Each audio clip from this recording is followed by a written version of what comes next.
Basura ka lang sa paningin ko, Mira. Huwag mong gamitin ang pag-aaral para akitin ang anak ko. Isang malakas na sampal ang nagpabagsak sa akin sa maruming semento ng Quiapo. Habang hawak ko ang gamot para kay Lola na nabili mula sa huling barya, nakita ko si Vikram, ang lalaking nagligtas sa akin, na nakatayo sa tabi ng kanyang ina. Walang kibo. Ang akala kong langit, naging impyerno. Ako nga ba ang kailangan niyang iligtas? O ako ang magiging pambayad puri sa mga kasalanan ng nakaraan? Paano kung ang kamay na humahawak sa akin ay siya ring kamay na wumasak sa aking pamilya? Basura ka na nga. Salot ka pa. Tingnan mo ang ginawa mo sa sapatos ko. Mas mahal pa ito kaysa sa buong buhay mo. Ang boses na yon ay parang isang matalim na kutsilyo na humiwa sa gitna ng malamig na buhos ng ulan sa harap ng simbahan ng Quiapo. Si Mira, na noon ay nakaluhod sa basang semento, ay walang nagawa, kundi ang yumuko ng lalo. Ang putik mula sa kalsada ay tumalsik sa kanyang luma at kupas na kamiseta, ngunit hindi iyon ang iniisip niya. Ang kanyang nanginginig na mga daliri ay mahigpit na nakakapit sa isang maliit na plastic bag. Sa loob niyon ay ang 3 pirasong tableta, ang gamot na inaasahang magliligtas kay Lola Rosa mula sa nakamamatay na ubong ngayong gabi. Binili niya ang gamot na iyon gamit ang huling barya na kinita niya mula sa pagtitinda ng sampagita mula pa kaninang madaling araw. Wala siyang pakialam kung kumakalam ang kanyang sikmura o kung nanginginig na ang kanyang buong katawan dahil sa matinding ginaw.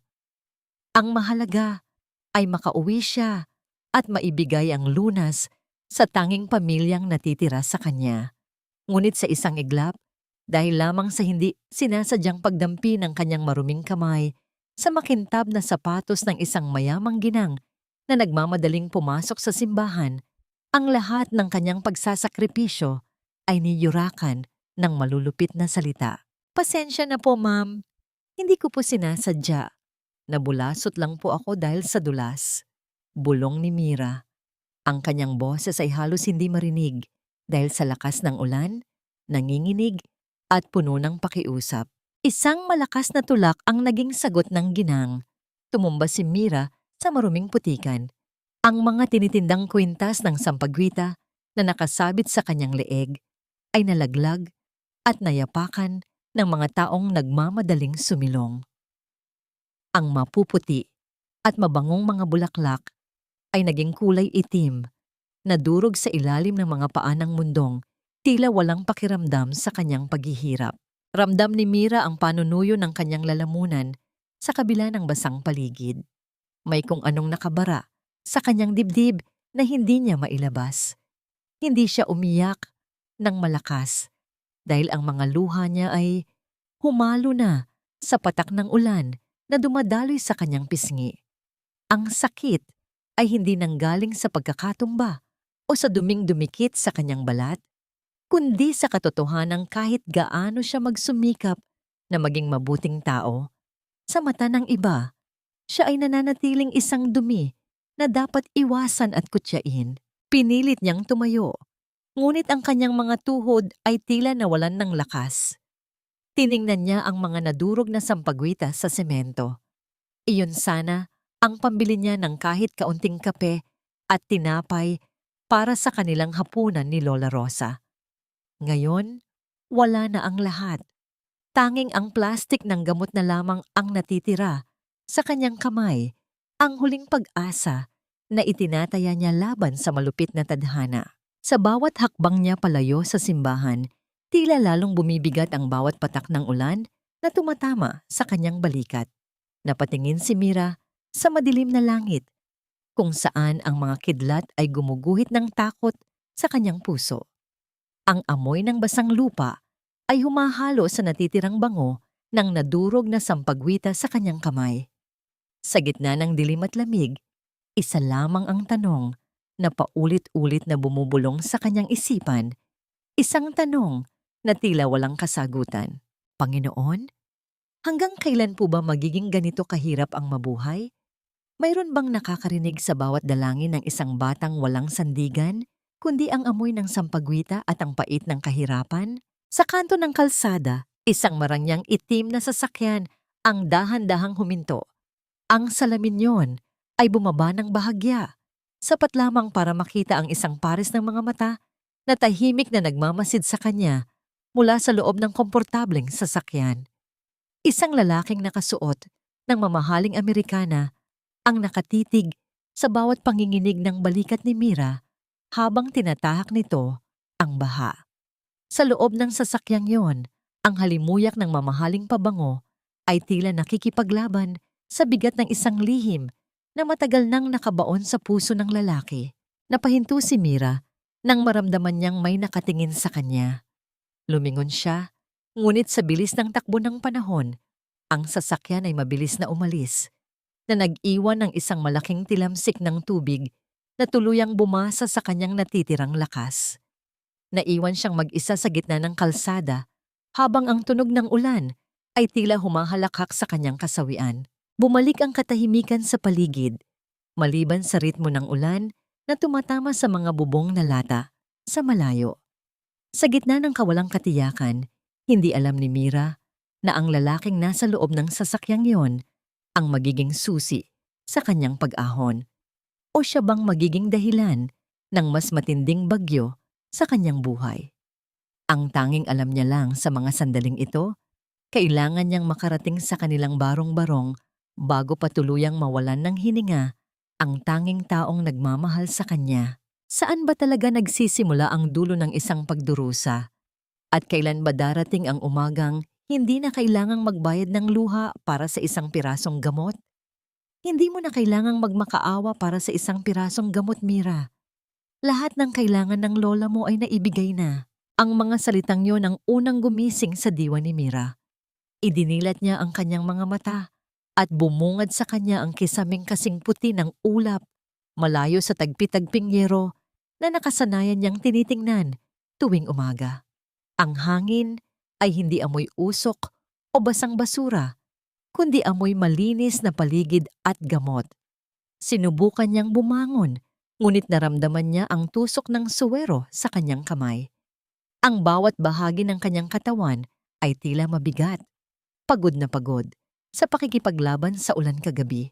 Nasaan ako? Si Lola? Nasaan si Lola Rosa? Ang kanyang boses ay paos, halos isang bulong na puno ng takot.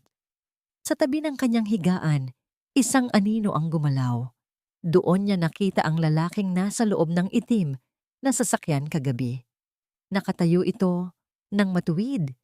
Ang mga kamay ay nakapasok sa bulsa ng kanyang mamahaling pantalon. Ang kanyang mukha ay tila lilok mula sa matigas na bato. Walang emosyon, seryoso, ngunit may kakaibang kislap sa kanyang mga mata na hindi maipaliwanag ni Mira. Nasa pribadong silid siya sa kabilang palapag.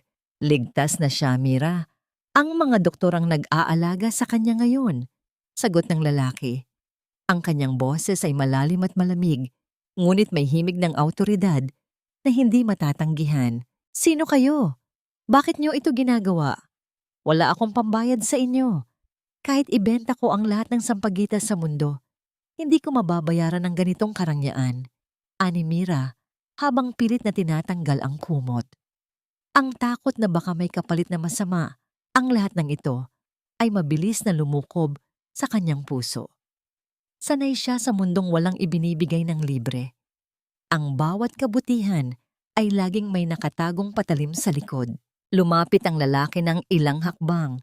Ako si Vikram at hindi ko kailangan ng pera mo. Ang gusto ko lang ay tuparin mo ang pangarap na nakikita ko sa iyong mga mata sa tuwing nakatayo ka sa harap ng simbahan. Gusto kong mag-aral ka.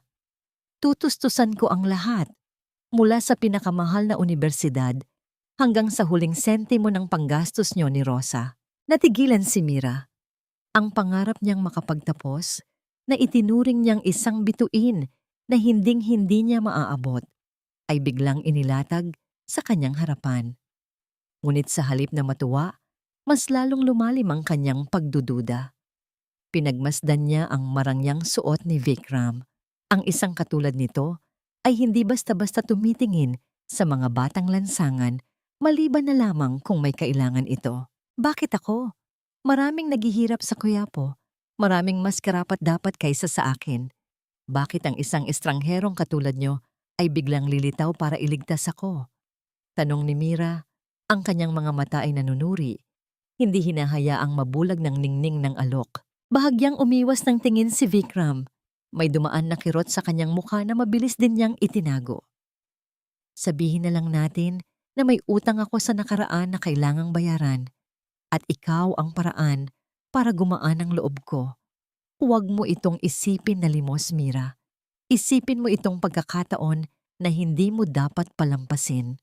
Sa hindi maipaliwanag na dahilan, biglang bumuhos ang mga luhang kanina pa pinipigilan ni Mira. Hindi ito dahil sa takot, kundi dahil sa bigat ng lahat ng pagtitiis na dinala niya ng mag-isa sa loob ng maraming taon. Ang pakiramdam na sa wakas ay may isang taong nakakita sa kanyang paghihirap ay parang isang pader na biglang gumuhos sa kanyang dibdib. Nataranta si Vikram. Ang kanyang malamig na anyo ay biglang nabasag nang makita ang pag-iyak ng dalaga. Mabilis niyang kinuha ang isang puting panyo mula sa kanyang bulsa. Isang panyong may burdang letrang V sa gilid at inabot ito kay Mira. Ang kanyang kamay ay bahagyang dumampi sa kamay ni Mira. Isang hawak na maingat at tila natatakot na baka mabasag ang dalaga. Tahan na. Hindi ito ang oras para umiyak. Dapat kang magpalakas dahil kailangan ka ni Rosa. Bulong ni Vikram. Ang kanyang boses ay bahagyang lumambot. Malayo sa lamig na ipinamalas niya kanina.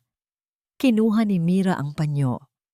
Ang amoy niyon ay parang halo ng sariwang kahoy at bagong ligo. Isang amoy na tila nagbibigay ng proteksyon. Habang pinapahid niya ang kanyang mga luha, isang tanong pa ang pumasok sa kanyang isipan na nagpapatigil sa tibok ng kanyang puso. Paano niyo nalaman ang pangalan ni Lola Rosa? Hindi ko pa ito nababanggit sa inyo. Hindi agad nakasagot si Vikram. Ang katahimikan sa loob ng silid ay naging mabigat. Tanging ang tunog ng hangin mula sa aircon ang naririnig. Ngunit bago pa man makapagsalita si Vikram, ang pinto ng silid ay marahas na bumukas. Isang matandang babae na nakasuot ng mamahaling alahas at may mukhang kasing talim ng kidlat ang pumasok. Ang bawat yabag ng kanyang sapatos sa sahig ay tila isang babala. Ito si Doña Isabel. Ang kanyang mga mata ay agad na dumapo kay Mira na tila tumitingin sa isang maruming insekto na nakapasok sa loob ng kanyang palasyo. Vikram, ano ang ibig sabihin nito? Bakit mo dinala ang basurang ito sa ospital na pagmamay-ari ng pamilya natin? Ang banyagang boses ni Doña Isabel ay pumailan lang, puno ng puot at pagkadiri. Napatingin si Mira kay Vikram pagkatapos sa isang matandang babae. Ang maliit na pag-asa na kabubukas pa lamang sa kanyang puso ay tila biglang hinipan ng malakas na hangin. Sa tingin pa lamang ni Doña Isabel, alam ni Mira na ang langit na ipinangako ni Vikram ay may kaakibat na impyernong hindi niya inaasahan. Ang panyong hawak niya ay mahigpit niyang nilamukos. Ang bango nito ay biglang napalitan ng pait ng katotohanan. Sino ba talaga si Vikram? At bakit tila ang kanyang pagtulong ay may nakatagong anino na pilit niyang itinatago sa likod ng kanyang mga mata? Ang bawat hakbang ni Mira papasok sa bakuran ng mansyong Valderrama ay tila pagyakap sa isang napakagandang panaginip na may kalakip na nakatagong tinik. Ang mga bakal na pinto na may masalimuot na disenyo ay dahan-dahang bumukas na naglalantad sa isang malawak na hardin at isang bahay na tila isang palasyo sa gitna ng lungsod. Ngunit para kay Mira, ang bawat kislap ng mga bintana nito ay parang mga matang mapanuri. Tinitimbang ang kanyang pagkatao kung nararapat ba siyang tumapak sa lupang iyon. Dito kayo mananatili ng lola mo, sa likurang bahagi. Hindi kayo bisita rito, Mira. Tandaan mo ang lugar mo? Ang malamig na tinig ni Doña Isabel ay bumasag sa katahimikan habang itinuturo ang isang maliit ngunit maayos na bahay pampauwi sa dulo ng bakuran. Hindi lamang tirahan ang ibinigay sa kanila. Kasabay ng pagtustos ni Vikram Sa pag-aaral ni Mira ay ang listahan ng mga gawaing bahay na iniabot ni Doña Isabel. Pagkatapos ng kanyang klase sa unibersidad, kailangang tumulong ni Mira sa kusina, maglinis ng mga mamahaling porselana at siguraduhing walang ni isang dumi ang makikita sa mga pasilyo ng mansyon. Alam ni Mira na ito ang paraan ng matanda upang ipaalala sa kanya na ang kanyang pag-aaral ay hindi isang regalo, kundi isang utang na kailangan niyang bayaran ng pagod at pagtitiis. Isang gabi, habang ang buong mansyon ay nababalot na ng katahimikan, si Mira ay nakaupo sa sahig ng maliit na kusina sa bahay pampauwi. Ang kanyang paligid ay puno ng mga makakapal na libro at mga papel. Pagod ang kanyang katawan mula sa paglilinis ng buong sala kanina, ngunit ang kanyang isipan ay pilit na kumakapit sa bawat salitang binabasa niya. Gusto niyang patunayan na hindi nagkamali si Vikram sa pagpili sa kanya. Biglang bumukas ang pinto at pumasok si Doña Isabel. May dalang tasa ng mainit na tsa. Ang kanyang muka ay puno ng pangungutya habang tinitingnan ang mga gamit sa pag-aaral ni Mira. Ang akala mo ba ay mababago ng mga librong yan ang amoy ng sampagwita at putik na dala mo? Kahit maging doktor o abogado ka pa, mananatili kang bata sa lansangan na namamalimos ng pagkakataon. Ani Doña Isabel. Ang bawat salita niya ay parang latigo na humahampas sa dangal ni Mira. Nag-aaral lang po ako, ma'am, para po magkaroon ng saysay ang tulong ni Sir Vikram. Mahinahon, ngunit may paninindigang sagot ni Mira. Isang mapait na ngiti ang gumuhit sa labi ng matanda. Sabi mo ay gusto mong magkaroon ng saysay? Heto, gawin mong kapaki-pakinabang ang oras mo. Sa isang mabilis at hindi inaasahang pagkilos, itinagilid ni Doña Isabel ang hawak niyang tasa. Ang mainit na tsaa ay dahan-dahang bumuhos sa ibabaw ng mga libro ni Mira. Tila bumagal ang takbo ng oras para sa dalaga. Pinanood niya kung paanong ang mapusyaw na kulay ng tsaa ay unti-unting sumipsip sa mga pahina ng kanyang kaisa-isang hiram na libro. Binubura ang mga letra. Winawasak ang tanging sandata niya para sa kinabukasan. Ayoko ng kalat dito sa ari-arian ko. Linisin mo yan. Utos ng Donya bago tinalikuran ng dalaga. Napahagulhol si Mira ng walang tunog. Sinubukan niyang tuyuin ang mga pahina gamit ang kanyang kamiseta, ngunit lalo lamang itong nasisira. Ang sakit na nararamdaman niya ay hindi dahil sa init ng tsa na tumalsik sa kanyang balat, kundi dahil sa kawalang hiyaan ng ginagawa sa kanya. Anong nangyayari dito? Ang boses ni Vikram ay nagmula sa pintuan. Nakita niya ang basa at sirang mga libro, ang nagkalat na tsa at ang mga luha sa mata ni Mira. Agad siyang lumapit at kinuha ang isa sa mga libro. Ang kanyang mga panga ay nagngangalit sa galit. "Mama, ano ang ginawa mo?" Sigaw ni Vikram habang hinaharap ang kanyang ina na hindi pa nakakalayo. "Tinuturuan ko lang siya ng disiplina, Vikram. Masyado mo siyang pinapaburan, nakakalimutan na niya kung sino ang nagpapakain sa kanya at sa lola niyang may sakit." Sagot ni Doña Isabel. Ang boses ay nananatiling matatag at walang pagsisisi. Ito ba ang disiplina? Ang sirain ang tanging bagay na nagbibigay sa kanya ng pag-asa? Hinarang ni Vikram ang kanyang ina. Ang kanyang mga mata ay nagbabaga. Lumapit si Doña Isabel kay Vikram at hinawakan ang kanyang braso ng mahigpit. "Huwag mong kakalimutan, Vikram, na ang lahat ng yaman at kapangyarihang ginagamit mo para sa babaeng ito ay galing sa akin. Utang mo sa akin ang posisyon mo. Kung gusto mong manatili siya rito, huwag mo akong susubukan. Isang salita ko lang, bukas na bukas din ay babalik sila sa putikan kung saan mo sila pinulot." Hindi nakapagsalita si Vikram. Ang kanyang mga kamao ay nakakuyom sa galit, ngunit ang kanyang mga balikat ay dahan-dahang bumagsak. Alam ni Mira ang ibig sabihin yon. Kahit ang makapangyarihang si Vikram ay may tanikalang nakatali sa kanyang sariling ina. Humarap si Vikram kay Mira, ang kanyang mga mata ay puno ng pagsisisi at sakit. Gusto niyang hawakan ang dalaga, Gusto niyang sabihing ayos lang ang lahat, ngunit tila may pader na nakaharang sa kanila. Pasensya na, Mira. Papalitan ko ang mga ito. Bulong ni Vikram bago siya mabilis na lumabas. Tila hindi kayang tagalan ang makita ang pagkawasak ng dangal ni Mira sa loob ng kanyang sariling tahanan. Naiwang mag-isa si Mira sa sahig. Yakap-yakap ang kanyang mga basang libro. Ang bango ng sampagitan na palaging kasama niya sa kuyapo ay tila napalitan na ng pait ng tsa at lamig ng mga pader ng mansyong ito. Naisip niya si Lola Rosa na mahimbing na natutulog sa kabilang silid. Hindi alam ang hirap na dinaranas ng kanyang apo. Para kay Lola, handang lunukin ni Mira ang lahat ng pang-aalipusta.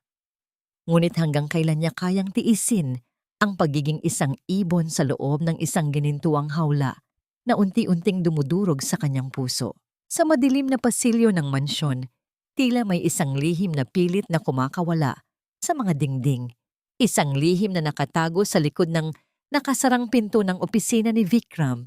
Isang lihim na maaaring tuluyang magpabagsak sa pamilyang Valderrama. Ang bawat gabi sa mansyong Valderrama ay tila isang pakikipagtuos sa katahimikan.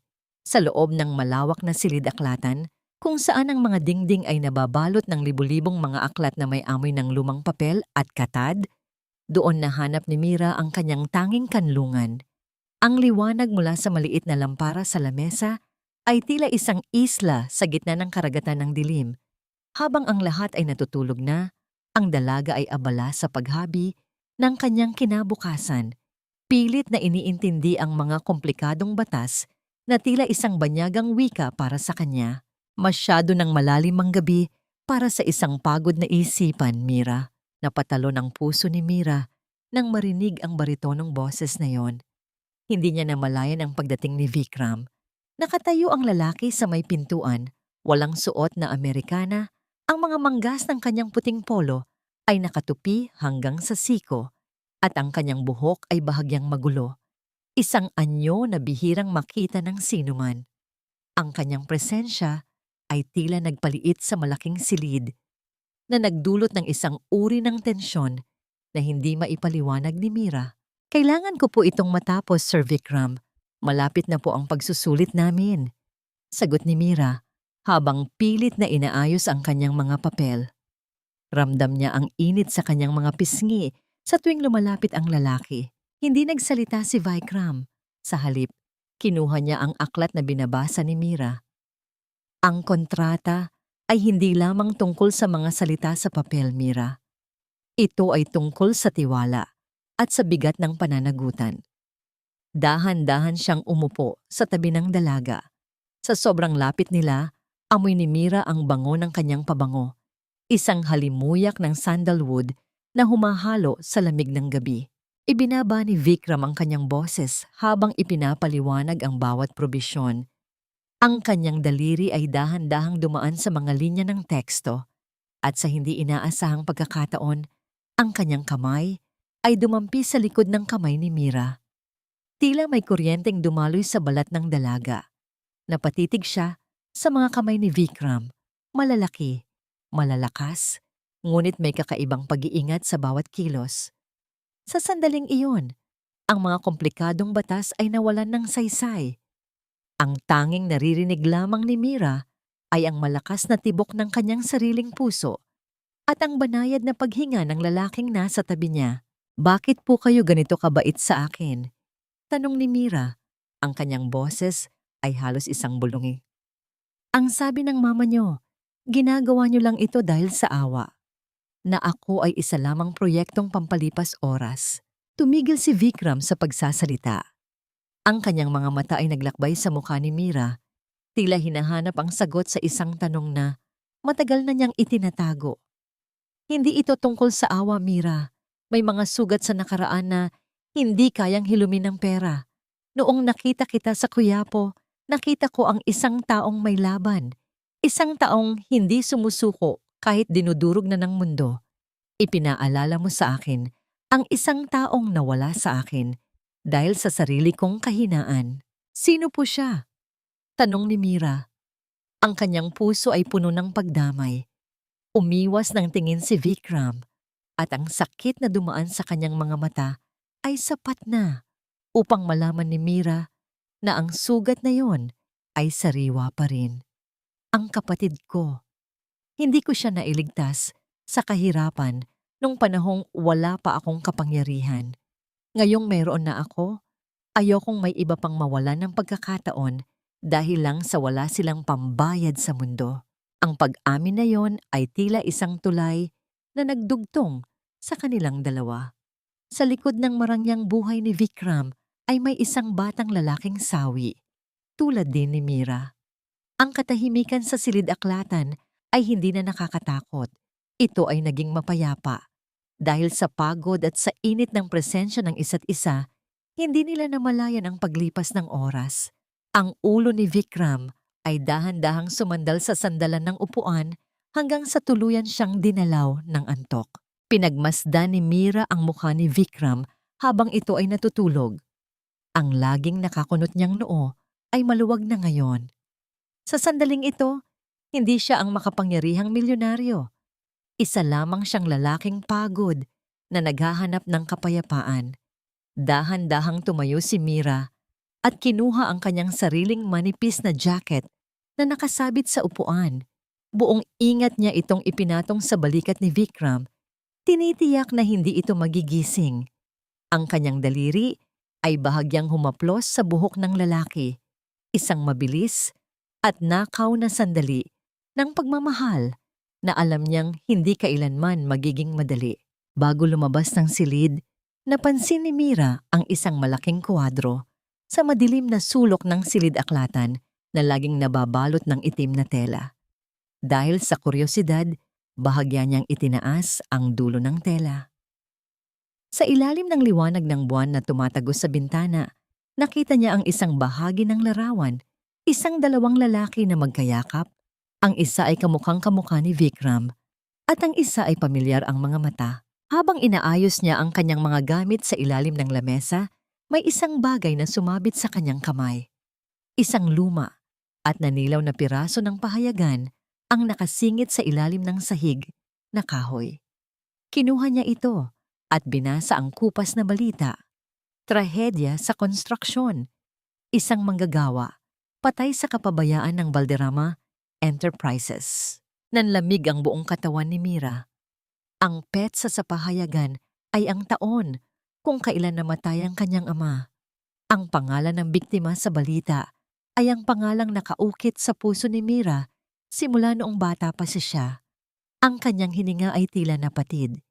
Tiningnan niya ang natutulog na si Vikram, ang lalaking nagbigay sa kanya ng bagong buhay, at ang pahayagang hawak niya na tila isang hatol ng kamatayan.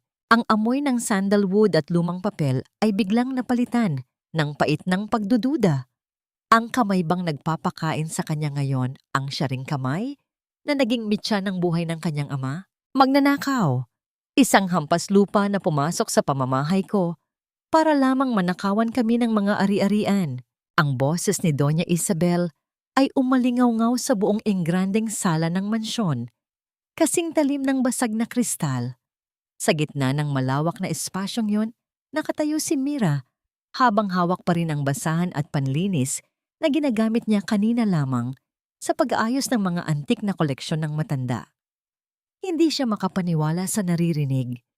Ang kanyang mga kamay na maghapong nagtrabaho para lamang maging karapat-dapat sa pananatili rito ay biglang nanginginig, hindi dahil sa pagod, kundi dahil sa tindi ng paratang. Ma'am, wala po akong kinukuha. Naglilinis lang po ako rito gaya ng utos nyo. Ang nanginginig na sagot ni Mira. Ang kanyang puso ay tila isang ibon na pilit kumakawala sa kanyang dibdib dahil sa takot. Huwag mo akong masagot-sagot. Nawawala ang aking kwintas na diamante, ang huling bagay na hinawakan ko bago ka pumasok sa silid na ito. Sino pa ba ang kukuha niyon, kundi ang isang taong sanay sa gutom at sanay sa pangungupit sa kalsada? Isang mapait na ngisi ang gumuhit sa labi ni Doña Isabel habang tinatawag ang lahat ng mga kasambahay upang maging saksi sa kahihiyan ni Mira. Sa sandaling iyon, bumukas ang pintuan at pumasok si Vikram. Ang kanyang muka ay nabahira ng pagkabigla nang makita ang kaguluhan. Tumingin siya kay Mira na noon ay namumutla at tila malapit ng himatayin, at pagkatapos ay sa kanyang ina na puno ng puot. "Anong nangyayari dito, Mama?" tanong ni Vikram. Ang kanyang boses ay seryoso at may halong pag-aalala. "Ang paborito mong proyekto, Vikram, ninakawan niya ako. Ngayon, patunayan mo sa akin na tama ang desisyon mong dalhin ang basurang ito rito. Siyasatin niyo ang kanyang gamit. Kapain niyo siya." Utos ni Doña Isabel sa mga security guard. Naramdaman ni Mira ang bawat mata ng mga tao sa paligid na tila mga karayom na tumutusok sa kanyang balat. Ang kahihiyan ay mas masakit pa kaysa sa anumang latigo. Tumingin siya kay Vikram, naghahanap ng kahit kaunting tiwala, ng kahit isang sulyap na magsasabing naniniwala ito sa kanya. Ngunit si Vikram ay nanatiling tahimik. Ang kanyang mga mata ay puno ng kalituhan at bigat ng tungkulin sa kanyang pamilya. Ang katahimikan ni Vikram ang naging pinakamasakit na sampal para kay Mira. Ang mga gwardiya ay lumapit at nagsimulang kalkalin ang kanyang maliit na bag na naglalaman lamang ng ilang lumang kwaderno at ang panyong may letrang V. Hinubad nila ang kanyang lumang jacket at pilit na tinitingnan ang bawat bulsa ng kanyang pantalon. Sa gitna ng kaguluhang ito, isang ideya ang pumasok sa isipan ni Mira. Isang paraan upang ipakita ang kanyang natitirang dangal sa harap ng mga taong ito na tingin sa kanya ay hayop. Dahan-dahan niyang itinabi ang mga kamay ng gwardiya.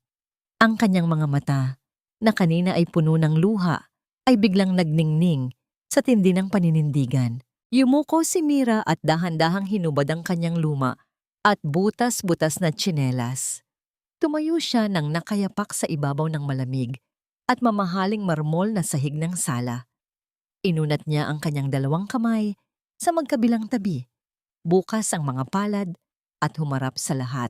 "Wala akong suot na alahas, wala akong dalang bag na mamahalin. Wala akong itinatago sa ilalim ng aking mga paa, kundi ang alikabok ng kayapo na pilit ninyong ipinapamukha sa akin. Kung sa tingin niyo ay ganoon ako kababa para nakawan ang mga taong tumulong sa akin, sige, hubarin niyo pa ang lahat sa akin hanggang sa makita niyo ang aking kaluluwa. Baka doon, makita ninyo ang katotohanang hindi kayang bilhin ng inyong mga diamante." Ang katahimikan ay bumalot sa buong mansyon. Ang bawat salita ni Mira ay tila isang hatol na bumalik sa mga taong humusga sa kanya. Kahit si Doña Isabel ay tila napatigil sa gulat sa tapang na ipinamalas ng dalaga. Ang imahe ni Mira, nakayapak at dugyot sa paningin nila, ngunit punong-puno ng dangal, ay naging isang napakalakas na larawan ng katotohanan. Napatingin si Vikram sa mga paa ni Mira na nanginginig sa lamig ng marmol. Doon niya nakita ang isang maliit na sugat sa sakong ng dalaga. Marahil ay nakuha sa paglilinis kanina. Isang matinding kurot ang naramdaman niya sa kanyang puso. Ang galit sa kanyang sarili dahil sa hindi agad pagsalita ay naging isang apoy na biglang sumiklab. Lumapit si Vikram at humarang sa pagitan ni Mira at ng kanyang ina. Ang kanyang anyo ay tila isang pader na hindi matitibag. Tama na ito ang mariing deklara ni Vikram. Ang kanyang boses ay umalingaw-ngaw, puno ng kapangyarihan na nagpatahimik maging sa kanyang ina. Hindi magnanakaw si Mira. At kung wala kayong makitang kwintas sa kanya ngayon, ako ang mananagot. Simula sa sandaling ito, sino mang magbintang sa kanya ng walang ebidensya ay ituturing kong kaaway. Humarap si Vikram kay Doña Isabel, ang kanyang mga mata ay hindi kumukurap. "At Mama, kung igigiit mo pa rin na siya ang kumuha, kung siya ay isang magnanakaw sa mata mo, kung gayon ay ako rin. Dahil ako ang nagdala sa kanya rito. Kung ipapakulong mo siya, ihanda mo na rin ang selda ko dahil sasama ako sa kanya." Nanlaki ang mga mata ni Doña Isabel sa narinig. Hindi niya akalain na itataya ng kanyang anak ang sarili nitong pangalan para sa isang batang lansangan. Ang puot sa kanyang mukha ay napalitan ng isang mapanganib na katahimikan. Naramdaman ni Mira ang init ng likod ni Vikram sa kanyang harapan. Ngunit sa kabila ng pagtatanggol na ito, ang mga salita sa pahayagan na natagpuan niya kagabi ay muling bumulong sa kanyang isipan. Ang lalaking ito na nagtatanggol sa kanya ngayon, siya rin ba ang dahilan kung bakit nakayapak at ulila si Mira sa mundong ito? Sa isang sulok, ang katulong na paborito ni Doña Isabel ay tahimik na umatras. Ang kanyang kamay ay dahan-dahang humahawak sa loob ng kanyang apron kung saan nakatago ang isang makinang na bagay. Huwag mong hayaang lamunin ng dilim ang kislap sa iyong mga mata, Mira. Hindi sapat ang ginto para takpan ang dumi ng isang maling paratang. Ang tinig ni Vikram ay tila isang mainit na haplos sa gitna ng maginaw na gabi, habang sila ay nakatayo sa balkonahe ng bahay pampauwi. Ilang oras na ang nakalipas matapos ang kaguluhan sa sala, ngunit ang panginginig ng mga kamay ni Mira ay hindi pa rin tuluyang nawawala. Nakatingin ang dalaga sa kawalan. Ang kanyang mga mata ay tila pagod na sa pag-iyak, ngunit ang kanyang puso ay nananatiling gising, nagtatanong kung bakit sa dami ng tao sa mundo, ang lalaking ito ang kailangang maging kalasag niya. Gusto kong humingi ng tawad sa lahat ng nangyari kanina. Dugtong ni Vikram. Lumapit siya ng bahagya, sapat na upang maramdaman ni Mira ang init ng kanyang katawan. Hindi sapat ang pagsalita ko lamang para maibalik ang dangal na sinubukan nilang kunin sa'yo. Humarap si Mira sa kanya. Ang kanyang mukha ay nababanagan ng liwanag ng buwan.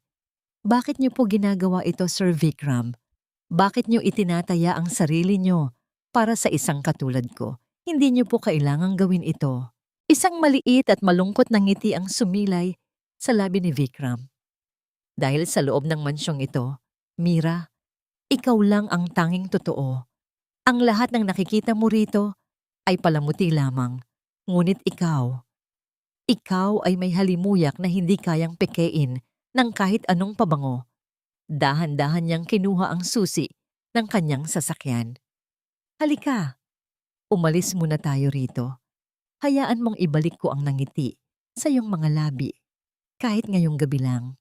Dinala ni Vikram si Mira sa isang benta sa may Manila Bay, kung saan ang tunog ng mga alon na humahampas sa pampang ay tila isang uyayi na nagpapakalma sa naguguluhang isipan.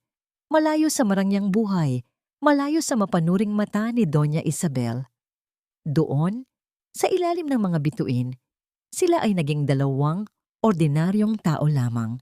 Isang lalaking pagod sa kanyang tungkulin at isang babaeng pilit na bumabangon mula sa putik.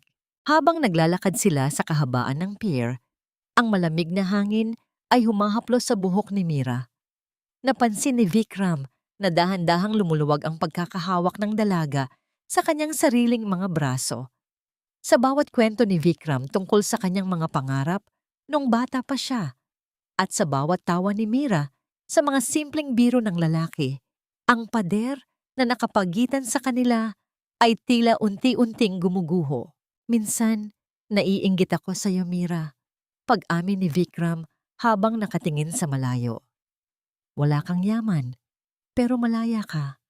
Ang bawat tagumpay mo ay sayo lang. Samantalang ako, bawat hakbang ko ay kailangang sumunod sa dikta ng pangalan ko.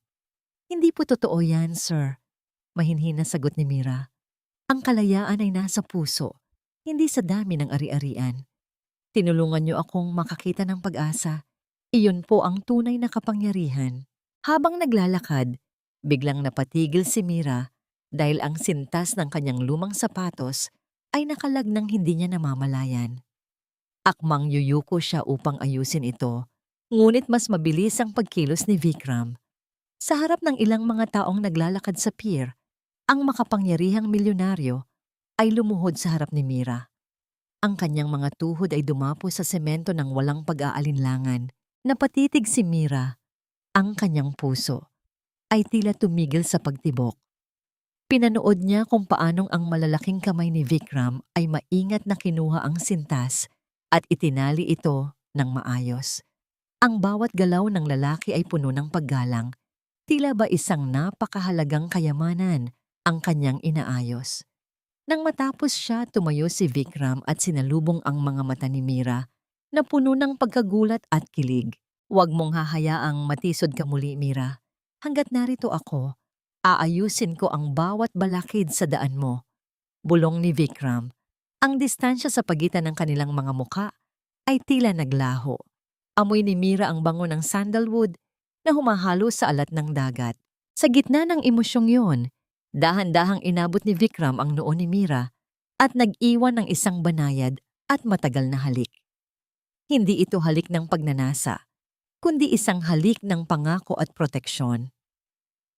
Napapikit si Mira, ninanamnam ang bawat segundo ng init na yon. Pakiramdam niya. Sa sandaling iyon, ang lahat ng sugat sa kanyang puso ay dahan-dahang naghihilom. Bago sila bumalik sa sasakyan, tumigil sila sa isang maliit na kariton ng sorbetes. Bumili si Vikram ng 2 apa ng dirty ice cream at masayang pinagsaluhan ito habang naglalakad pabalik. Sa bawat kagat, ang tamis ay tila sumisimbolo sa bagong umagang naghihintay sa kanila. Ang tawa ni Vikram ay umalingaw-ngaw sa paligid, isang tunog na bihirang marinig sa loob ng mansyong Balderrama. Ngunit sa di kalayuan, sa dilim ng isang nakaparadang sasakyan, isang lalaking nakasuot ng itim na jacket, ang tahimik na nagmamasid. Hawak niya ang isang kamera na may mahabang lente. Ang bawat pagtawa, ang pagluhod ni Vikram, at ang halik sa noo ay lahat na idokumento sa bawat pagpindot ng shutter ng kamera. Ang kislap ng lente ay tila isang mata ng ahas na naghihintay ng tamang pagkakataon upang tumira. Kinabukasan, habang ang sikat ng araw ay dahan-dahang sumisilip sa bintana ng silid ni Doña Isabel, isang sobre ang inilapag ng kanyang paboritong katulong sa ibabaw ng kanyang lamesa. Dahan-dahang binuksan ng matanda ang sobre at inilabas ang mga larawan. Ang kanyang mga mata ay nanlisik sa galit nang makita ang kanyang anak na nakaluhod sa harap ng isang batang lansangan. Akala mo ba ay nanalo ka na, Mira? Hinding-hindi ko hahayaang dungisan ng isang katulad mo ang dugong dumadaloy sa mga Valderrama. Bulong ni Doña Isabel habang nilalamukos ang larawan ng kanilang masayang sandali. Sa kabilang panig ng mansyon, masayang naghahanda si Mira para sa kanyang klase, suot ang sapatos na itinali ni Vikram. Hindi alam na ang bagyong parating ay mas malakas kaysa sa anumang ulan na naranasan niya sa Quiapo. Ang buhay ng lola mo ay parang isang kandila sa gitna ng bagyo, Mira. At ako ang may hawak ng hangin na maaaring magpatay dito sa isang iglap lamang. Ang mga salitang yon ni Doña Isabel ay tila isang malakas na kulog na yumanig sa buong pagkatao ni Mira. Sa mga sandaling iyon, masayang naghahanda si Mira ng isang mainit na sopas para kay Lola Rosa sa kanilang maliit na kusina. Kumakanta pa siya ng mahina, dala ng tamis ng alaala ng kanilang pamamasyal ni Vikram kagabi. Ngunit sa isang iglap, ang kalderong hawak niya ay tila naging kasing bigat ng isang bundok. Ang kanyang mga kamay ay nanginginig at ang kutsara ay dahan-dahang nalaglag sa sahig na naglikha ng isang tuyot na tunog na tila pumunit sa katahimikan ng silid. Hindi nakagalaw si Mira.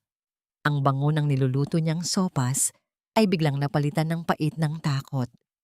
Dahan-dahan siyang humarap kay Doña Isabel na noon ay nakatayo sa may pintuan, hawak ang mga larawan mula sa pier kagabi. Ano po ang ibig ninyong sabihin, Ma'am? Ang nanginginig na tanong ni Mira. Ang kanyang lalamunan ay tila tinutubuan ng mga tinik. Bawat paglunok ay nagdudulot ng hapdi. Isang mapanganib na ngiti ang sumilay sa labi ng matanda. Inilapag niya ang mga larawan sa ibabaw ng lamesa. Mga larawan kung saan nakaluhod si Vikram sa harap ni Mira. Ang akala mo ba ay hindi ko malalaman ang kalandian mong ito? Ginagamit mo ang anak ko para umakyat sa pedestal na hindi kailanman para sa'yo. Ngunit tandaan mo ito, Mira. Ang lahat ng panggastos sa ospital ng lola mo, ang lahat ng gamot na nagpapanatili sa kanyang hininga, ay nanggagaling sa kaban ng mga Valderrama. Isang pirma ko lang sa dokumentong ito at bukas na bukas din ay ititigil ng mga doktor ang lahat ng atensyong ibinibigay nila sa matandang yan. Nanlamig ang buong katawan ni Mira. Ang hangin sa loob ng maliit na bahay ay tila nawala, na nag-iwan sa kanya sa isang vacuum ng kawalang pag-asa. Tiningnan niya ang kanyang lola na mahimbing na natutulog sa kabilang silid, walang kinalaman sa bagyong namumuo sa labas. Ang bawat tibok ng puso ni Lola Rosa ay utang sa perang kontrolado ng babaeng nasa harap niya. Patawad po, ma'am. Huwag niyo pong idamay si Lola. Gagawin ko po ang lahat. Huwag lang siyang mawalang muli sa akin. Pagsusumamo ni Mira. Ang kanyang mga tuhod ay dahan-dahang bumigay hanggang sa muli siyang nakaluhod sa paanan ng matanda. Ang kanyang dangal ay muling niyurakan, ngunit sa pagkakataong ito, hindi para sa kanyang sarili, kundi para sa tanging pamilyang natitira sa kanya. Madali lang ang hinihingi ko, ani Doña Isabel, habang itinataas ang baba ni Mira gamit ang kanyang tungkod. Layuan mo ang anak ko. Saktan mo siya sa paraang hinding-hindi na niya gugustuhing makita ang pagmumukha mo. Iparamdam mo sa kanya na pera lang ang habol mo. Kapag nagtagumpay ka, mananatiling ligtas ang lola mo. Kapag nabigo ka, ihanda mo na ang kabaong niya. Nang umalis si Doña Isabel, naiwang mag-isa si Mira sa sahig, yakap ang sariling mga tuhod. Ang panyong may letrang V na itinatago niya sa kanyang bulsa ay kinuha niya at tinitigan. Ang bawat hibla ng tela nito ay nagpapaalala sa kanya ng init ng halik ni Vikram sa kanyang noo. Ngunit ngayon, ang init na yon ay kailangang palitan ng yelo. Ilang sandali pa ay narinig ni Mira ang pamilyar na yabag ng mga sapatos ni Vikram. Pumasok ang lalaki na may dalang isang maliit na buke ng mga sariwang bulaklak at isang bagong libro para sa kanya. Ang kanyang mga mata ay nagniningning sa tuwa, malayo sa bigat na palagi niyang dala. Mira, tingnan mo ang dala ko. Akala ko, magugustuhan mo itong. Hindi natapos ni Vikram ang kanyang sasabihin nang makita ang malamig na tingin ni Mira. Ang dalaga ay tumayo at humarap sa kanya. Ang kanyang muka ay tila isang maskara ng kawalang bahala. Ilabas mo ang mga basurang yan, Sir Vikram. Hindi ko kailangan ng mga bulaklak o libro. Ang kailangan ko ay pera. Mas malaking pera kaysa sa ibinibigay niyo ngayon. Ang bawat salita ni Mira ay parang mga talim na ibinabaon niya sa puso ni Vikram at kasabay nito, sa sarili niyang puso. Napatigil si Vikram. Ang ngiti sa kanyang labi ay dahan-dahang naglaho. Anong sinasabi mo, Mira? May nangyari ba? Isang mapait na tawa ang pinilit ni Mira. Wala namang nangyari. Narealize ko lang na masyado akong nag-aaksaya ng panahon sa mga pakilig nyo. Ang akala ko ay mas mabilis kong makukuha ang gusto ko sa inyo, pero mukhang kailangan ko pang maghintay ng matagal. Kung talagang gusto nyo akong tulungan, huwag na tayong magbulahan. Ibigay nyo na lang ang tseke at hayaan nyo na akong mamuhay ng tahimik. Ang mga bulaklak sa kamay ni Vikram ay dahan-dahang nalaglag, tulad ng pagbagsak ng kanyang tiwala. Ang sakit na dumaan sa kanyang mga mata ay sapat na upang gustong bawiin ni Mira ang lahat ng kanyang sinabi at yakapin ang lalaki ng mahigpit. Ngunit nakita niya ang anino ni Doña Isabel na nagmamasid mula sa malayo. Pera lang ba talaga ang mahalaga sa iyo, Mira? Ang lahat ba ng nangyari kagabi? Ang lahat ng yon ay pag-arte lang para sa ambisyon mo. Ang boses ni Vikram ay nanginginig sa matinding pagkadismaya. Ano pa ba ang inaasahan niyo sa isang batang Quiapo? Hindi nabibili ng tula ang gamot ni Lola. Kaya kung wala na kayong ibibigay, umalis na kayo. Sagot ni Mira, habang ang kanyang puso ay dahan-dahang nadudurog sa loob ng kanyang dibdib. Tumalikod si Vikram nang hindi nagsasalita. Ang bawat hakbang niya palayo ay tila pag-alis ng huling liwanag sa buhay ni Mira. Ngunit sa gitna ng kanilang pagtatalo, hindi nila napansin na si Lola Rosa ay gising na pala at nakatayo sa may pintuan ng silid, naririnig ang lahat ng panunumbat at sakripisyo ng kanyang apo. Dahil sa sobrang emosyon at sa tindi ng pait na narinig mula kay Doña Isabel, na pumasok din pala para manood, biglang humawak si Lola Rosa sa kanyang dibdib. Ang kanyang paghinga ay naging mabilis at gipit, hanggang sa ang kanyang katawan ay dahan-dahang bumagsak sa sahig, kasabay ng isang mahinang kalabog na tila nagpatigil sa mundo ni Mira. "Lola! Lola Rosa!" Sigaw ni Mira habang tumatakbo patungo sa kanyang lola. Ngunit bago pa man siya makalapit, humarang si Doña Isabel sa kanyang daan. Isang dokumento ang mabilis na inilabas mula sa kanyang likuran habang ang ambulansya ay maririnig ng paparating sa malayo. Ang tadhana ni Lola Rosa ay nakasalalay na ngayon sa isang pirma na maaaring maging huling hininga ng kalayaan ni Mira. Mabubuhay pa ba ang tanging dahilan ng pakikipaglaban ni Mira? O ang sakripisyong ginawa niya ay mauuwi lamang sa isang mas masakit na pamamaalam? Ang bawat tunog ng makina sa loob ng intensive care unit ay tila isang paalala ng oras na unti-unting nauubos. Sa likod ng makapal na salamin, pinagmamasdan ni Mira ang kanyang lola na nakakabit sa napakaraming tubo. Ang kaninang mainit na sopas ay naiwang malamig sa bahay, tulad ng paglamig ng pag-asa sa kanyang puso. Ngunit sa gitna ng kanyang paghihinagpis, isang banyagang presensya ang nagparamdam sa kanyang tabi. "Ilang taon kong hinintay ang pagkakataong maibigay sa iyo ang mga dokumentong ito, Mira. Ngayong wala na ang iyong lola, sa wastong isip para protektahan ka, kailangan mo nang malaman ang katotohanan." Isang matandang lalaki na nakasuot ng luma ngunit malinis na Amerikana ang lumapit sa kanya. Siya si Attorney Ramos, ang dating abogado ng kanyang ama. Inabot nito ang isang kupas na brown envelope na tila ba may bigat ng 1,000 semento. Sa loob niyon ay ang mga orihinal na ulat ng investigasyon mula sa aksidente sa konstruksyon 15 taon na ang nakalilipas. Habang binabasa ni Mira ang bawat pahina, ang kanyang mundo ay tila dahan-dahang gumuho. Ang kanyang ama ay hindi namatay sa isang simpleng aksidente.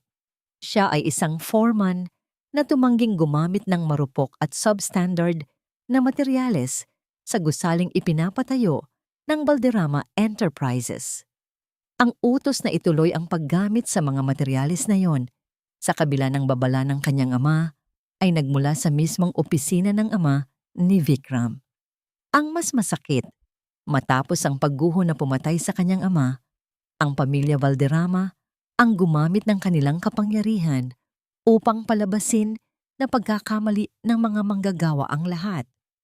Binayaran nila ang mga saksi at ibinaon sa limot ang katarungan. Ang bawat tulong na ibinibigay ni Vikram, ang pag-aaral ni Mira, ang panggastos sa ospital, ang tirahan, ay hindi pala bunga ng tunay na pagkalinga. Ito ay pambayad sala. Ito ay dugong pinalitan ng barya. Eksaktong sa sandaling iyon, bumukas ang pinto ng ospital at pumasok si Vikram.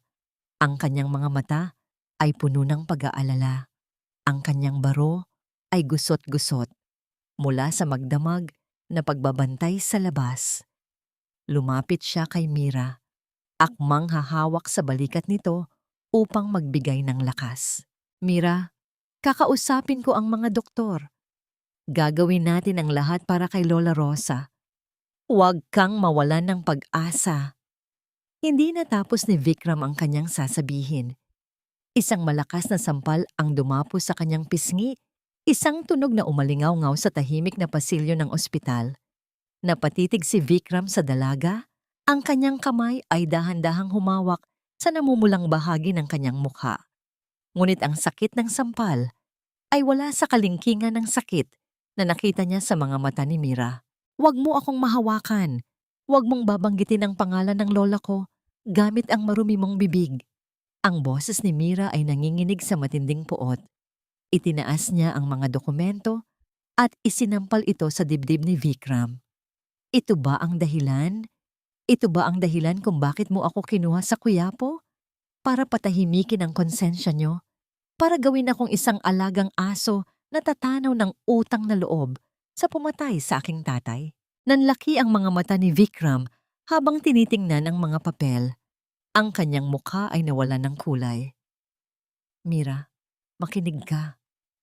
Nalaman ko lang din ang lahat kamakailan. Kaya ko ginagawa ito dahil gusto kong itama ang mali ng aking ama. Gusto kong ibigay sa iyo ang buhay na kinuha nila sa pamilya mo. Itama ang mali? Ang buhay ng tatay ko ay hindi isang pagkakamaling pwedeng burahin ng scholarship. Ang bawat sentimong ibinabayad mo rito sa ospital ay may bakas ng dugo ng aking ama. Ang bawat salita ni Mira ay puno ng lason. Kinuha niya ang panyong may letrang V mula sa kanyang bulsa, ang panyong naging simbolo ng kanyang pag-asa. At sa harap ni Vikram, ay marahas niya itong itinapon sa basurahan sa gilid ng pasilyo. Ang akala ko ay ikaw ang aking langit, Vikram. Ang akala ko ay ikaw ang sagot sa bawat panalangin ko sa harap ng simbahan. Pero ikaw pala ang aking pinakamatinding bangungot. Ang pag-ibig mo ay isang lason. Sa bawat tulong mo, nararamdaman ko ang kamay niyo na sumasakal sa tatay ko sa ilalim ng gumuhong gusali.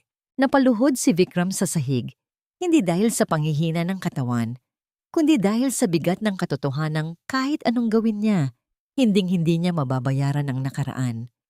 Pinanood niya ang pag-alis ni Mira. Ang bawat hakbang nito ay tila paglayo ng tanging liwanag na nagbigay ng kahulugan sa kanyang buhay. Naiwan si Vikram sa gitna ng pasilyo, hawak ang mga dokumento ng krimen ng kanyang pamilya. Sa di kalayuan, nakatayo si Doña Isabel, malamig na pinagmamasdan ang pagkawasak ng kanyang anak. Isang mapait na ngiti ang sumilay sa kanyang labi. Ngayong alam na ni Mira ang lahat, wala na itong dahilan para manatili. Ngunit sa puso ni Vikram, ang pag-alis ni Mira ay hindi ang dulo ng kwento, kundi ang simula ng isang digmaang susunog sa lahat ng kasinungalingan ng mga Valderrama. Sapat na kaya ang katotohanan upang tuluyang makalaya si Mira? O magiging panibagong tanikala lamang ang galit na matagal niyang kinikimkim? Hindi ko kailangan ng awa mo, Vikram. Malamig ngunit matatag niyang sabi. Mas pipiliin kong magsimula muli ng marangal kaysa mabuhay sa ilalim ng mga lihim at kasalanang sumira sa pamilya ko. Ang bawat salitang yon ni Mira ay tila isang hatol na nagtapos sa kanyang buhay sa loob ng mansyong Valderrama. Sa gitna ng gabi, habang ang ulan ay tila nakikiramay sa kanyang pait, dahan-dahang lumabas si Mira sa malaking pinto ng dinro. Buhat-buhat niya sa kanyang likuran si Lola Rosa, na kahit mahina pa ang katawan, ay kinuha niya mula sa pribadong ward ng ospital upang ilipat sa isang pampublikong pasilidad. Ang tanging dala niya ay isang maliit na bag ng mga luma nilang damit at ang kanyang nag-aapoy na dangal.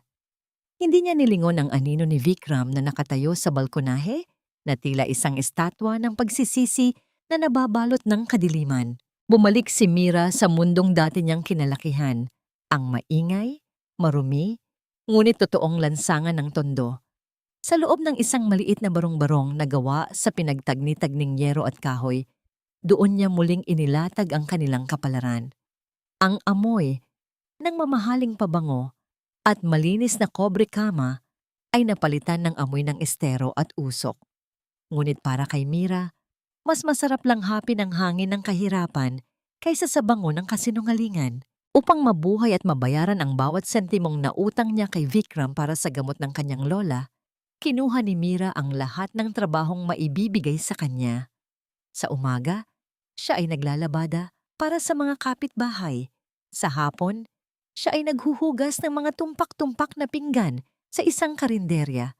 At sa gabi, siya ay nagkakargada ng mga bulto-bultong gulay sa palengke ng Divisoria.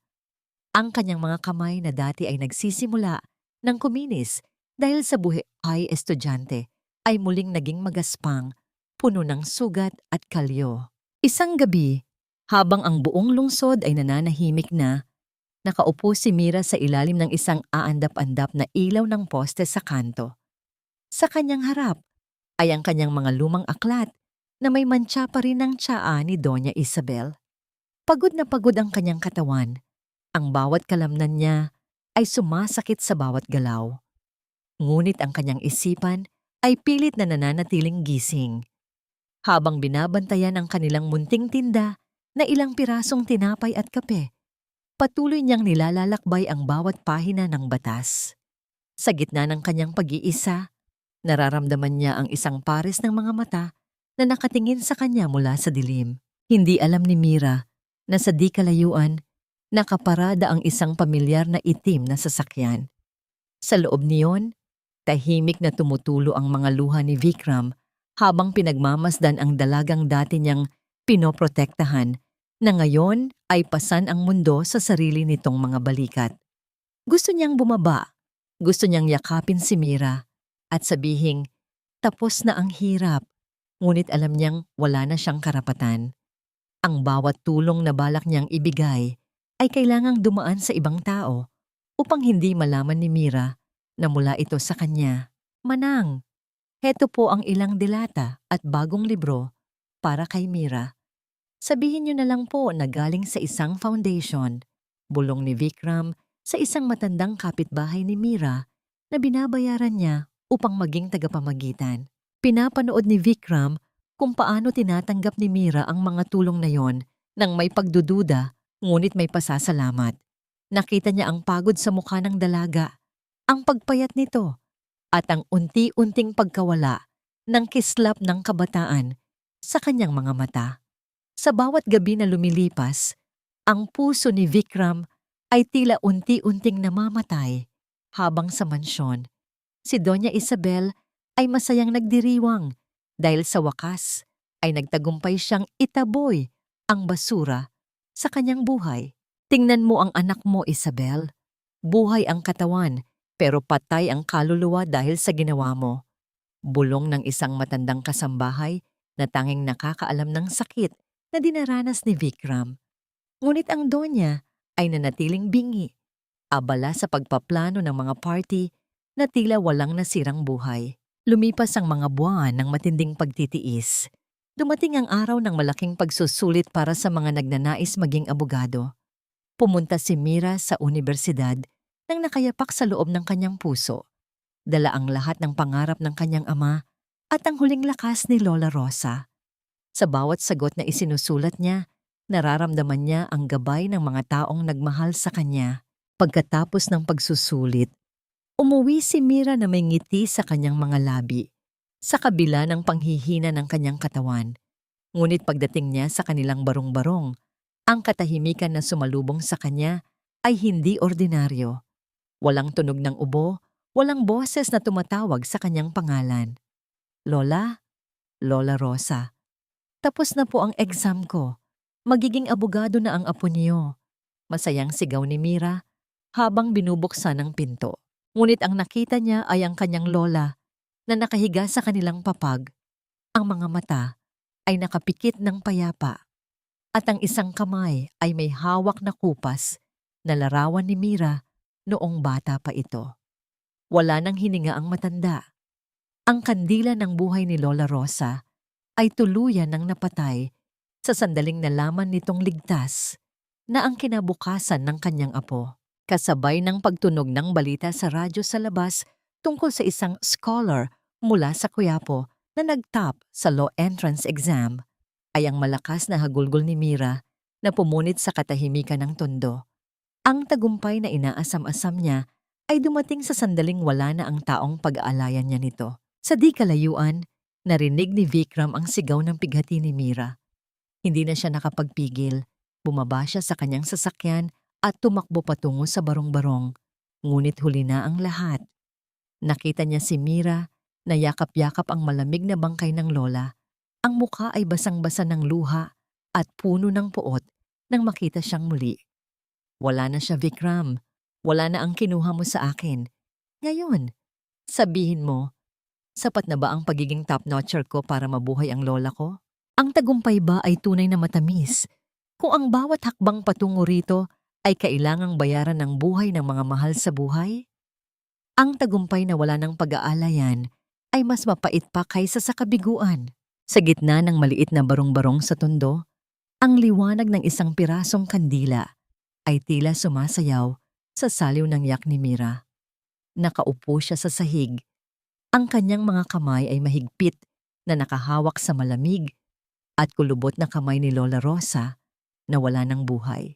Sa tabi niya ay ang dyaryo kung saan nakalimbag ang kanyang pangalan bilang nanguna sa pagsusulit, ngunit para kay Mira, ang mga letrang iyon ay tila mga tuyong dahon lamang na walang saysay.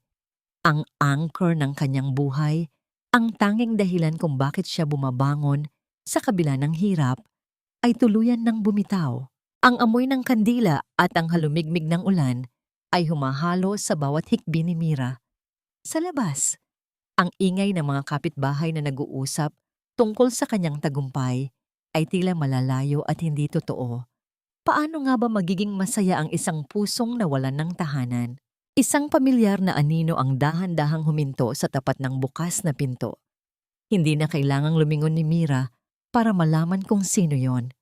Ang bango ng sandalwood na pilit na humahalo sa amoy ng estero ay sapat na pagkakakilanlan. Nanatiling nakatayo si Vikram sa labas, basang-basa ng ulan. Ang kanyang payong ay nakatupi na tila ba gusto rin niyang maranasan ang lamig na dinaranas ng dalaga. Mira! Ang bulong ni Vikram ay halos hindi marinig, puno ng pagsisisi at matinding pighati. Nandito ka na naman. Walang buhay na sagot ni Mira. Hindi siya tumingin sa lalaki. Ang kanyang mga mata ay nanatiling nakatitig sa mapayapang mukha ni Lola Rosa. Nandito ka ba para panoorin ang huling yugto ng paniningil niyo sa pamilya ko? Ngayong wala na si Lola, masaya na ba ang mama mo? Wala na kaming utang na loob sa inyo, Vikram. Bayad na kami. Dahan-dahang pumasok si Vikram sa loob ng barong-barong. Bawat hakbang niya sa marupok na sahig na kahoy ay lumilikha ng mahinang tunog na tila ba natatakot siyang mabasag ang katahimikan ng kamatayan. Hindi siya lumapit bilang isang milyonaryo. Lumapit siya bilang isang lalaking durog din ang puso. Lumuhod siya sa tabi ni Mira. Ang kanyang mga mamahalin at basang pantalon ay nadidikit sa maruming sahig nang walang pag-aalinlangan. Hindi ako napunta rito bilang isang balderrama, Mira. At lalong hindi para maningil. Ani Vikram, inabot niya ang mga kamay ni Mira na tila yelo sa lamig. Sa pagkakataong ito, hindi nanlaban ang dalaga. Wala na siyang lakas para magalit. Hayaan mong tulungan kita sa huling pagkakataon. Hindi para sa akin, kundi para kay Rosa. Hayaan mong bigyan natin siya ng marangal na pamamaalam na nararapat para sa isang reynang tulad niya. Tumingin si Mira kay Vikram. Sa ilalim ng aandap-andap na liwanag, nakita niya ang mga mata ng lalaki. Pula, pagod, at puno ng mga luhang hindi mailabas. Doon niya naramdaman na sa kabila ng lahat ng kasalanan ng pamilya nito, si Vikram ay nagdadala rin ng sarili niyang krus. Bakit Vikram? Bakit kailangan niyo pang bumalik? Tanong ni Mira. Ang kanyang boses ay tuluyan ng bumasag sa matinding iyak. Hindi sumagot si Vikram. Sa halip, hinawakan niya ang magkabilang kamay ni Mira at inilagay ang mga ito sa loob ng kanyang sariling mga palad. Hinihipan ng mga ito upang bigyan ng init. Ang simpleng pagkilos na yon, ang pagbabahagi ng init ng kanyang katawan sa gitna ng lamig ng kamatayan, ay naging isang golden moment na tumagos sa matigas na kuta ng puso ni Mira. Sa sandaling iyon, ang galit ay dahan-dahang napalitan ng isang uri ng pagtanggap sa katotohanang sila ay parehong biktima ng kanilang mga nakaraan. Naganap ang burol ni Lola Rosa sa isang maliit at tahimik na punerarya. Sa tulong ni Vikram, naging maayos ang lahat, ngunit nanatiling payak gaya ng hiling ni Mira. Sa loob ng 3 araw, hindi umalis si Vikram sa tabi ng dalaga. Siya ang nag-aabot ng tubig. Siya ang sumasalo sa bawat panghihina ng katawan ni Mira. At siya ang nagpapaalala dito na kailangan nitong kumain. Ngunit sa 3 gabi, habang nag-iisa sila sa harap ng kabaong, isang bagong panganib ang dumating. Isang lalaking nakasuot ng mamahaling barong Ngunit may mapanganib na ngiti ang pumasok sa punerarya. Siya si Arthur, ang pinsan ni Vikram na matagal nang nag-aabang ng pagkakataong mapatalsik ang pinsan sa kumpanya. Kay tamis na tagpo. Ani Arthur, ang kanyang boses ay puno ng panunuya. Ang tagapagmana ng mga Valderrama, nagluluksa para sa pamilya ng isang foreman na pinatay ng sarili nating kumpanya. Alam mo ba, Mira, na habang binabantayan ka ni Vikram, ang mama niya ay kasalukuyang nasa ospital din? Naghahabol ng hininga dahil sa tindi ng sama ng loob sa inyong dalawa. Napatingin si Mira kay Vikram. Ang pagdududa ay muling bumalik. Totoo ba ito? May sakit ang mama mo? Tumango si Vikram nang may bigat sa dibdib. May sakit siya sa puso, Mira, pero hindi iyon dahilan para iwan kita rito. Humalakak si Arthur. Ngunit ang hindi alam ni Vikram, hawak ko na ang diary ni Doña Isabel. Ang diary kung saan nakasulat ang bawat detalye kung paano niya ipinautos ang paglilibing sa katotohanan tungkol sa tatay mo. Isang tawag ko lang sa media, Vikram, at ang lahat ng pinaghirapan mo ay magiging abo. Pati na ang lisensyang kakakuha lang ng magaling mong nobya. Ang katahimikan sa loob ng punerarya ay naging kasing lamig ng bangkay sa kabaong. Tiningnan ni Arthur si Mira nang may mali siya. Ano ang pipiliin mo, Mira? Ang katarungan para sa tatay mo kapalit ng pagbagsak ng lalaking mahal mo? O ang pananahimik kapalit ng kaligtasan ng inyong dalawa? Ang cliffhanger na ito ay nag-iwan kay Mira sa isang matinding dilema. Ang katarungang 15 taon niyang hinintay ay nasa harap na niya. Ngunit ang kabayaran nito ay ang taong naging huling sandigan niya sa gitna ng bagyo. Ang katarungan ay hindi laging matamis, lalo na kung ang kabayaran nito ay ang pagdurog sa pusong kaisa-isa mong sandigan. Sa loob ng madilim at tahimik na punerarya, ang bawat salita ni Arthur ay tila mga linta na sumisipsip sa natitirang lakas ni Mira. Tumingin ang dalaga sa kabaong ng kanyang lola, pagkatapos ay sa mga mata ni Vikram na puno ng pagsisisi. Ang diary na hawak ni Arthur ay ang susi para sa katarungang ipinagkait sa kanyang ama sa loob ng 15 taon.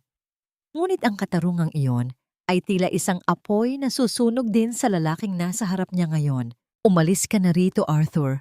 Hindi mo kami matatakot sa mga luma mong pakana. Mariing sagot ni Vikram. Ang kanyang boses ay hindi nanginig. Sa kabila ng panganib na mawala ang lahat ng kanyang pinaghirapan. Humalakhak si Arthur. Bago dahan-dahang lumabas, iniwan ang isang nakakabinging katahimikan sa pagitan ni Mira at Vikram. Nilapitan ni Vikram ang dalaga, ngunit bago pa man ito makapagsalita, inunahan na siya ni Mira. Bakit hindi mo sinabi na may sakit ang mama mo?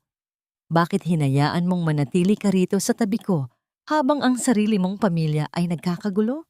Tanong ni Mira, ang kanyang boses ay puno ng pagkalito. Dahil pinili ko ang katotohanan, Mira, at ang katotohanan ay narito sa tabi mo, ani Vikram.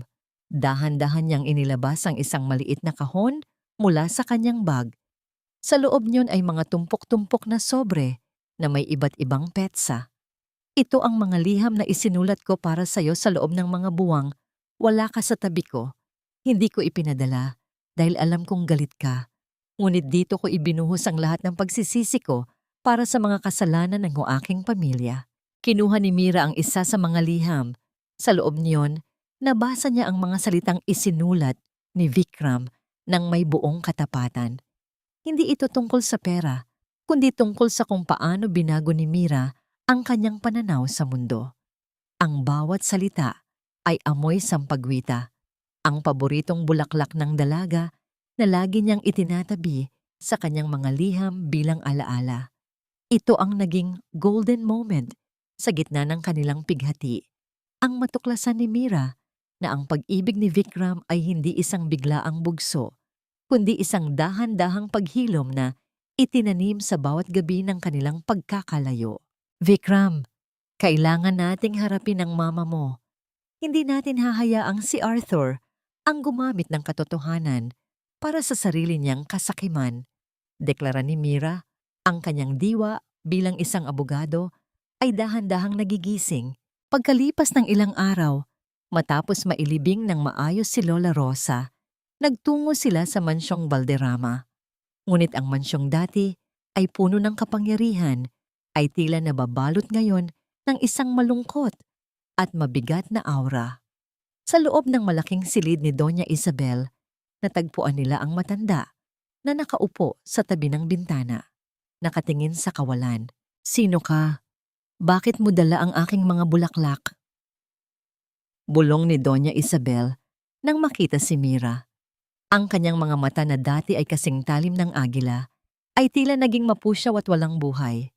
Ang matapang na reyna ng mga Valderrama ay nagsisimula nang malunod sa sarili niyang mga alaala. Ito ang naging karma ng matanda, ang mawala ang tanging bagay na pinakaiingatan niya, ang kanyang matalas na isipan at kontrol. Naramdaman ni Mira ang isang matinding habag. Ang babaeng dati ay kinatatakutan niya ay isa na lamang ngayong anino ng nakaraan. Ngunit sa gitna ng sandaling iyon, biglang nagbago ang anyo ni Doña Isabel. Ang kanyang pagkalito ay napalitan ng isang biglaang pagsiklab ng puot nang makilala niya ang mukha ni Mira. "Ikaw! Ikaw ang kukuha ng lahat sa akin!" sigaw ni Doña Isabel. Sa bilis ng pangyayari, tumayo ang matanda at sinubukan nitong itulak si Mira patungo sa malaking hagdanan sa labas ng silid. Napasigaw si Vikram habang sinusubukang abutin ang dalaga. Ngunit ang galit ng isang nawawala sa sariling isip ay tila nagbigay kay Isabel ng hindi inaasahang lakas. Ang bawat yabag sa marmol na sahig ay tila isang babala ng paparating na trahedya. Sa gitna ng kaguluhan, isang tanong ang naiwan sa hangin habang si Mira ay mabilis na umaatras patungo sa gilid ng mataas na hagdanan. Maililigtas ba ni Vikram ang babaeng mahal niya mula sa huling hagupit ng kanyang sariling ina? O ang katarungang hinahanap ni Mira ay mauuwi sa isa pang madugong trahedya na uukit muli sa kasaysayan ng pamilyang Valderrama? Ang lihim na diary ni Isabel ay hindi pa rin natatagpuan at si Arthur ay nagmamasid lamang mula sa dilim. Naghihintay na mahulog ang lahat sa kanyang mga kamay. Mas mahalaga ka kaysa sa anumang piraso ng papel o kayamanan ng mga Valderrama. Handa kong iwan ang lahat. Huwag ka lang mawalang muli sa akin. Ang mga salitang iyon ni Vikram ay tila isang mainit na kumot na bumalot sa nanginginig na katawan ni Mira. Ilang sandali lamang ang nakalipas matapos ang madulang tagpo sa itaas ng hagdanan. Kung hindi dahil sa mabilis na pagdakma ni Vikram sa braso ni Mira, marahil ay gumulong na ang dalaga sa matitigas na marmol. Si Doña Isabel naman ay dahan-dahang binuhat ng mga nurse patungo sa kanyang silid, habang ang matanda ay patuloy sa pag-iyak at pagtawag sa mga pangalang matagal na niyang kinalimutan. Dinala ni Vikram si Mira sa kanyang sariling silid, isang lugar na dati ay bawal tapakan ng sino mang kasambahay dahil sa pagkakauntog ng kanyang balikat at sa pamamaga ng kanyang bukong-bukong, hirap sa bawat galawang dalaga. Ngunit ang mas masakit para kay Mira ay ang makita ang pagkawasak ng lalaking mahal niya dahil sa sarili nitong kadugo. "Dito ka lang! Huwag kang gagalaw!" Malumanay na utos ni Vikram. Nagdala ang lalaki ng isang planggana ng maligamgam na tubig at isang mabangong shampoo. Dahil hindi magawang itaas ni Mira ang kanyang mga kamay dahil sa sakit ng balikat, napagdesisyonan ni Vikram na siya na ang gagawa ng gawaing yon.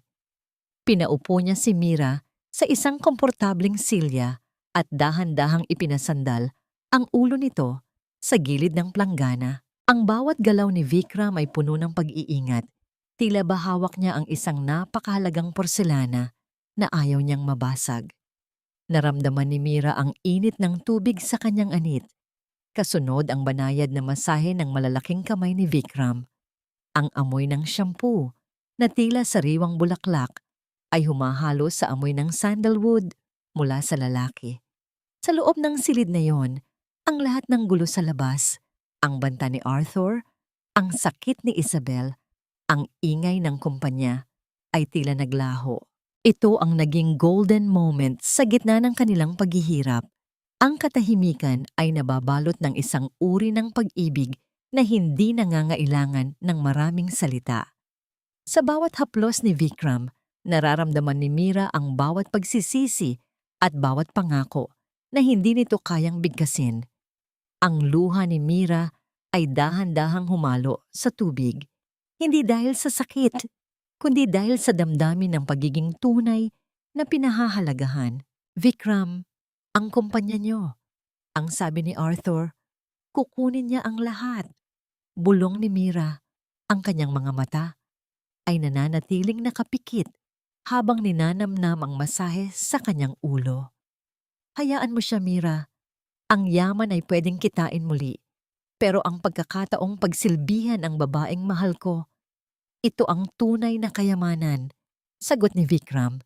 Inabot niya ang isang malinis na tuwalya at dahan-dahang pinatuyo ang mahabang buhok ni Mira. Matapos ang sandaling iyon, tumayo si Vikram at lumakad patungo sa bintana, nakatingin sa malayo kung saan naroon ang saradong pinto ng silid ng kanyang ina.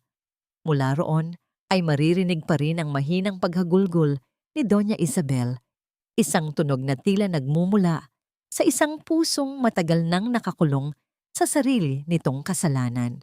Nagpasya na ako, Mira.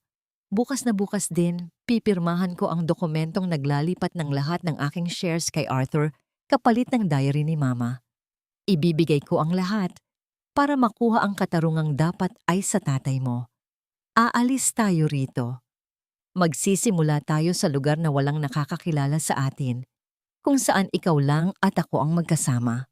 Ang boses ni Vikram ay puno ng determinasyon. Nagulat si Mira sa narinig. Pero paano ang mama mo? Paano ang lahat ng pinaghirapan mo? Humarap si Vikram sa kanya.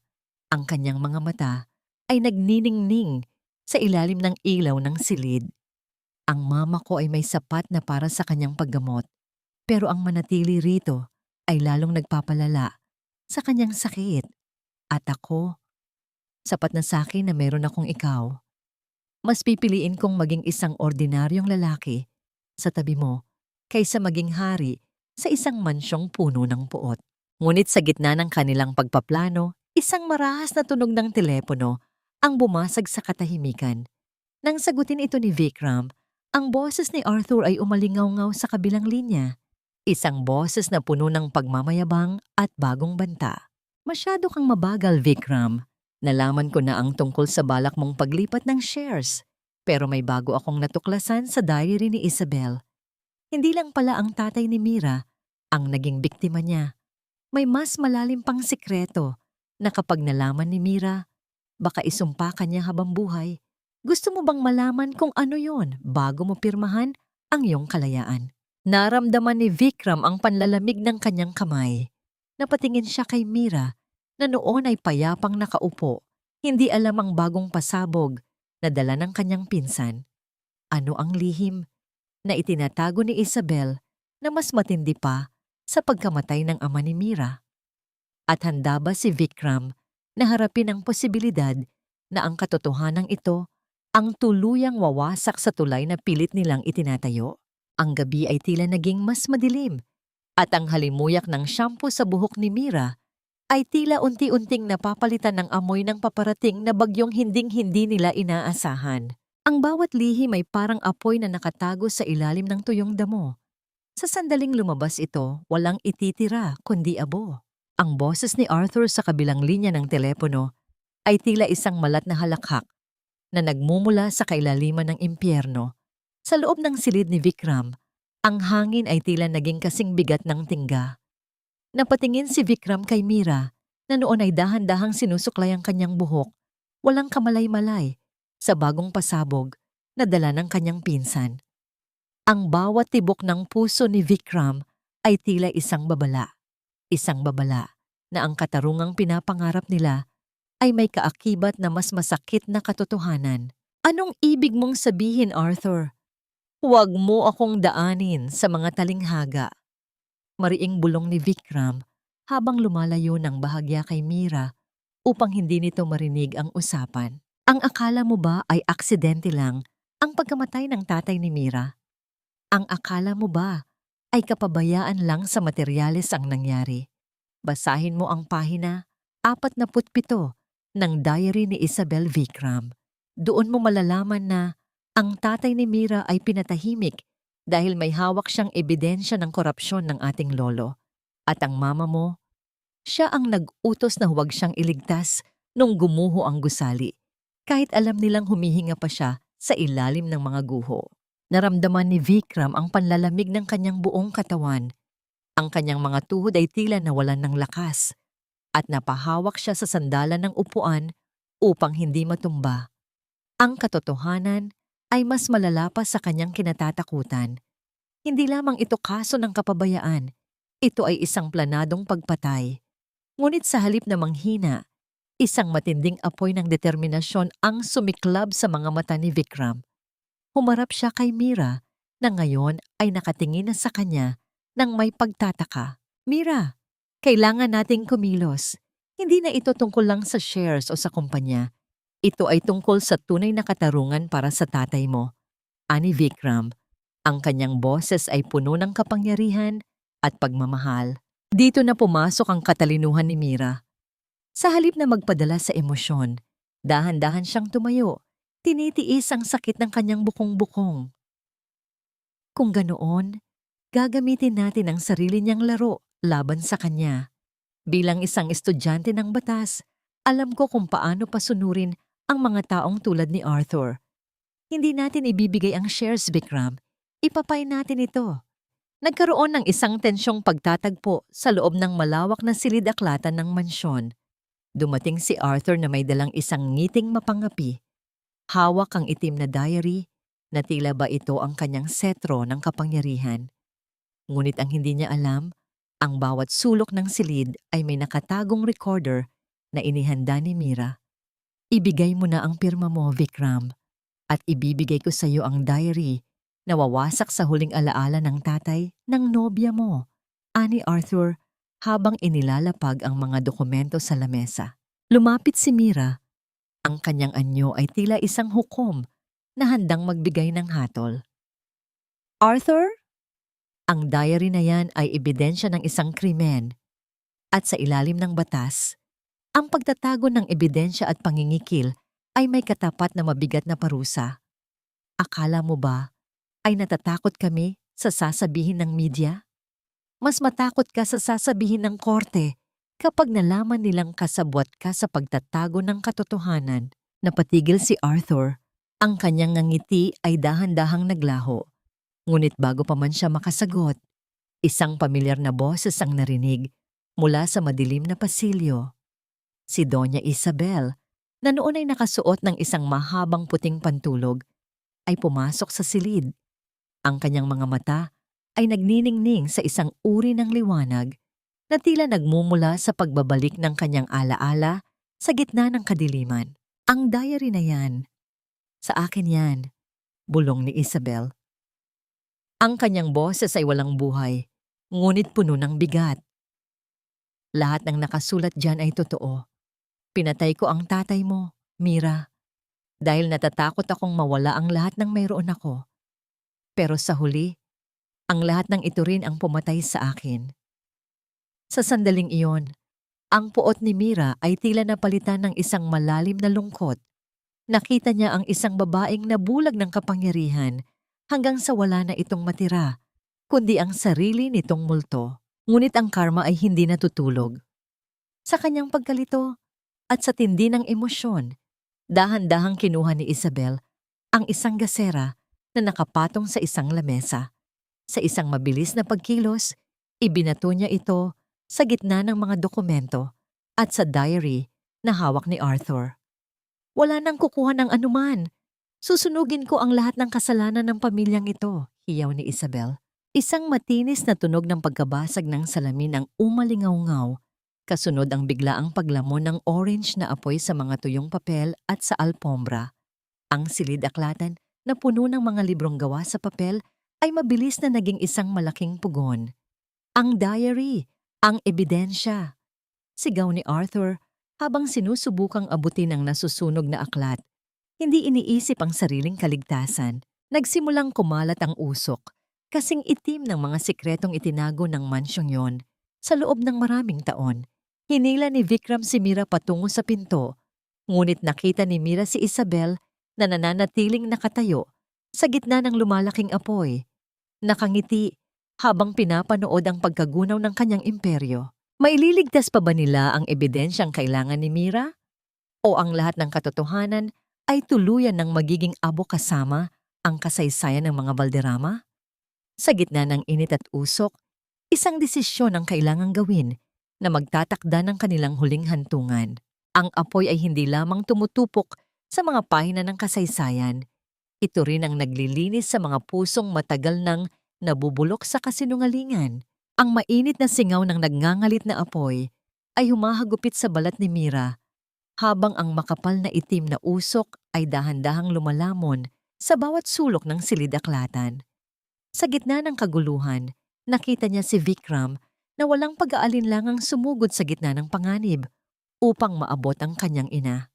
Si Doña Isabel ay nakatayo pa rin. Ang kanyang mga mata ay tila nakatitig sa kawalan, habang ang mga dulo ng kanyang puting pantulog ay dahan-dahan nang dinidilaan ng init. "Mama, halika na! Huwag mong gawin ito!" Ang sigaw ni Vikram ay halos malunod sa tunog ng naglalagablab na paligid at sa pagbagsak ng mga nagbabagang kahoy mula sa kisame. Sa kabilang banda, nakita ni Mira ang itim na diary sa ibabaw ng lamesang nilalamon na rin ng apoy. Iyon ang tanging piraso ng katotohanan na magbibigay ng katarungan sa kanyang ama. Isang desisyon ang kailangang gawin sa loob ng isang saglit. Ang iligtas ang ebidensya o tulungan si Vikram na iligtas ang babaeng naging mitya ng kanyang paghihirap. Sa kabila ng puot, ang puso ni Mira ay nanaig. Hindi siya pinalaki ni Lola Rosa na may pusong bato. Habang pilit na inaabot ni Vikram si Isabel, mabilis na kinuha ni Mira ang kanyang sariling jacket at ibinalot ito sa kanyang mga kamay bago mabilis na dinakma ang nagbabagang diary mula sa lamesa. Ramdam niya ang hapdi ng init na tumagos sa tela, ngunit hindi niya binitawan ang aklat. "Vikram, hawakan mo ako," hiyaw ni Mira habang ginagamit ang kanyang natitirang lakas upang hilahin ang braso ni Vikram, na noon ay mahigpit ng yakap ang kanyang ina na tila nawalan na ng malay dahil sa usok. Sabay-sabay silang bumagsak palabas ng silid-aklatan, eksaktong sa sandaling gumuho ang malaking pinto nito. Ang tunog ng pagbagsak ng mga semento at kahoy ay umalingaw-ngaw sa buong mansyon. Kasunod ang pagpasok ng malamig na hangin mula sa mga bintana. Nakahiga sila sa pasilyo, hinihingal, habang ang kanilang mga mukha ay nababalutan ng uling at abo.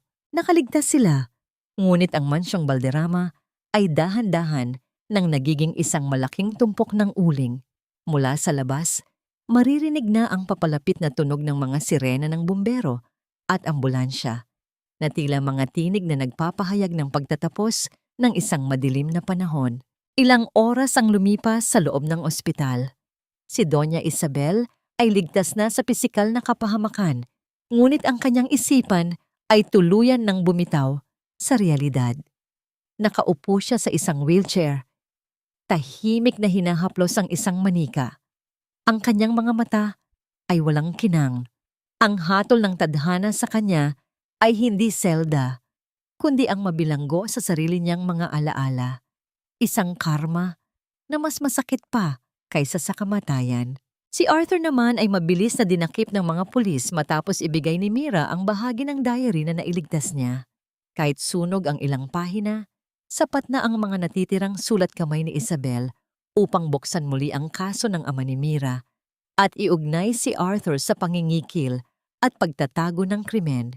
Nakatayo sina Mira at Vikram sa harap ng guho ng mansyong Valderrama pagkalipas ng ilang araw.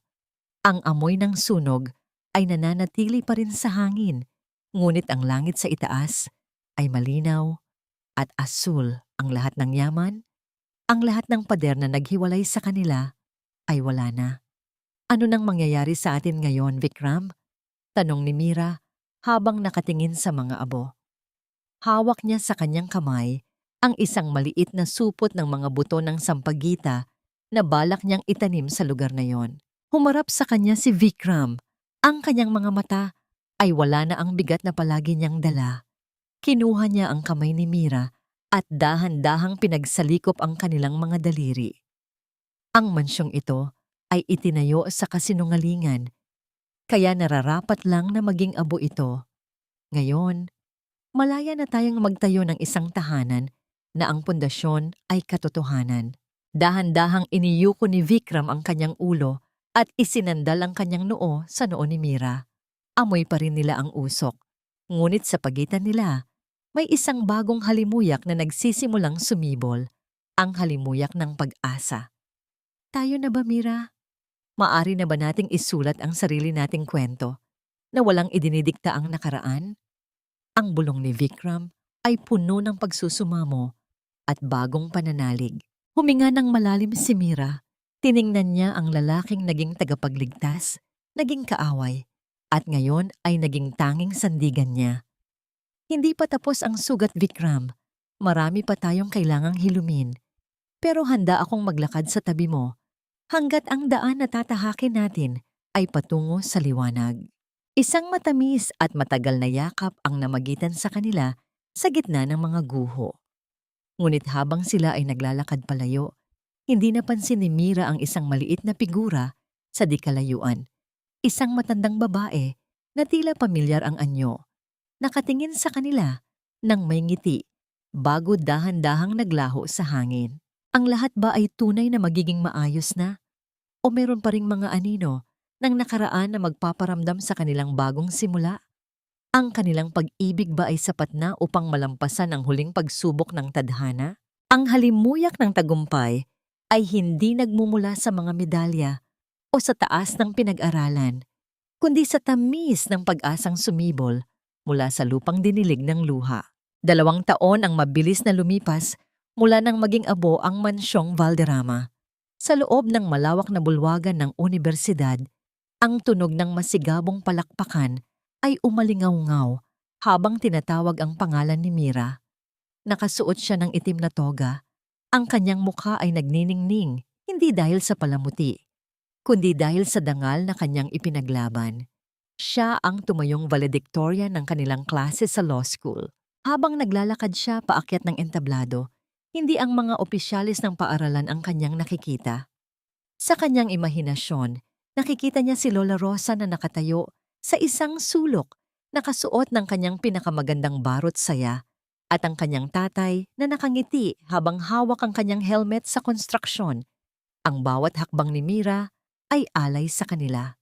Ang batas ay hindi lamang para sa mga may ginto, ani Mira sa kanyang talumpati. Ang kanyang boses ay matatag at puno ng inspirasyon.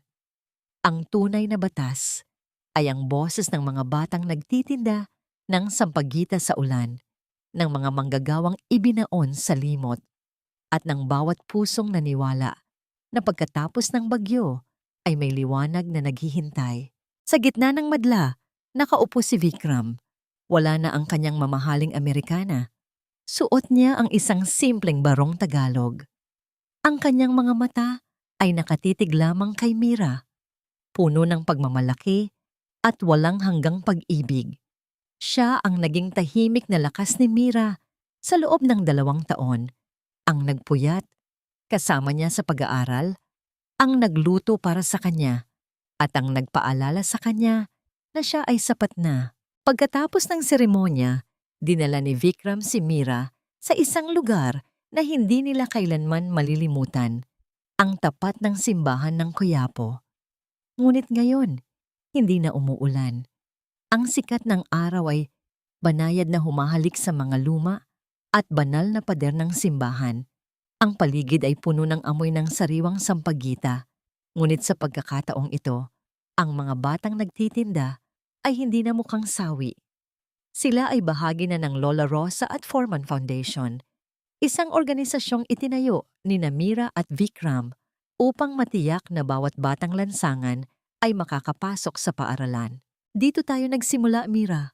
Bulong ni Vikram habang magkahawak kamay silang naglalakad sa gitna ng mga tao. Dito kita nakitang lumalaban sa putik at dito ko rin natutunan kung paano tunay na magmahal. Tumigil sila sa eksaktong pwesto kung saan unang natumba si Mira noong gabing iyon. Kinuha ni Vikram ang isang mahabang kwintas ng sampaggita mula sa isang bata at dahan-dahan itong isinuot sa leeg ni Mira. Ang mapuputing bulaklak ay tila mga hiyas na mas makinang pa kaysa sa anumang diamante ni Isabel. Mira, hindi ko maibabalik ang mansyong nawala at hindi ko mabubura ang bawat sugat ng nakaraan, ani Vikram, habang dahan-dahang lumuluhod sa harap ng dalaga. Sa pagkakataong ito, hindi siya nakaluhod dahil sa kahihiyan, kundi dahil sa pagsuyo. Ngunit handa akong maging pundasyon ng bagong tahanan na itatayo natin. Isang tahanang walang pader, tanging pag-ibig lamang. Inilabas ni Vikram ang isang simpleng singsing na may disenyong tila maliliit na talulot ng sampagwita. Abogada Mira, maaari mo bang ipagtanggol ang puso ko habang buhay? Will you marry me? Ang mga tao sa paligid ay dahan-dahang natahimik. Tanging ang tunog ng mga kampana ng simbahan ang naririnig sa malayo. Ang mga luha ni Mira ay dahan-dahang pumatak. Ngunit ito ay mga luha ng wagas na kaligayahan. Hinawakan niya ang mukha ni Vikram, ang lalaking naging bagyo at naging silong niya sa iisang pagkakataon. Oo, Vikram. Higit pa sa oo, sagot ni Mira. Isang matamis na halik ang namagitan sa kanila sa harap ng simbahan, habang ang mga batang tinulungan nila ay nagsabog ng mga talulot ng sampagwita sa hangin. Ang halimuyak ng mga bulaklak ay tila naging isang panalangin na umakyat sa langit. Isang pagpapatunay na ang pag-ibig na dumaan sa apoy ay ang pag-ibig na hinding-hindi kailanman maglalaho. Sa di kalayuan, sa isang payapa at malinis na pasilidad, si Doña Isabel ay nakaupo sa hardin. Tahimik na pinagmamasdan ang mga bulaklak. Wala na siyang galit, wala na siyang poot. Sa kanyang mundo ng katahimikan, nahanap niya ang kapayapaang ipinagkait niya sa kanyang sarili sa loob ng maraming taon. Ang katarungan ay nakamit na, ang mga sugat ay naghilom na, at sa wakas, si Mira at Vikram ay handa na para sa kanilang sariling habambuhay. Isang kwento na nagsimula sa putik ng Quiapo at nagtapos sa bango ng tagumpay at tunay na pag-ibig. Lumipas ang mga taon na tila ba isang dahan-dahang agos ng malinis na tubig na humuhugas sa bawat bakas ng putik at uling sa buhay ni Mira at Vikram. Sa isang maliit at maaliwalas na opisina sa Tondo, na hindi kalayuan sa lugar kung saan dating nakatayo ang kanilang barong-barong, nakaupo si Mira sa harap ng isang tumpok ng mga papeles. Ngunit ang mga dokumentong ito ay hindi na tungkol sa utang o pangingikil. Ito ay mga kaso ng mga manggagawang humihingi ng tulong upang makamit ang katarungan. Siya na ngayon ang tinaguriang abogada ng masa. Ang boses ng mga taong dati ay katulad niyang walang sandigan. Ang bawat umaga ni Mira ay nagsisimula sa isang payapang ritual. Hindi na siya nagmamadaling gumising dahil sa takot na mawalan ng ititinda. Sa halip, nagigising siya sa banayad na haplos ng sikat ng araw at sa amoy ng sariwang kape na inihanda ni Vikram. Ang dating makapangyarihang milyonaryo ay nahanap ang kanyang tunay na kaligayahan sa pagiging katuwang ni Mira sa bawat laban nito sa korte at sa pagpapatakbo ng kanilang pundasyon. Ang yaman na natira sa kanila ay hindi na ginagamit upang bumili ng kapangyarihan, kundi upang magsilbing tulay para sa pangarap ng iba. Minsan sa isang buwan, binibisita ni Mira at Vikram si Doña Isabel sa isang tahimik na pasilidad sa labas ng lungsod. Sa tuwing darating sila, laging may dalang isang maliit na bungkos ng sampagwita si Mira. Kahit hindi na sila kinikilala ng matanda, isang milagro ang laging nangyayari.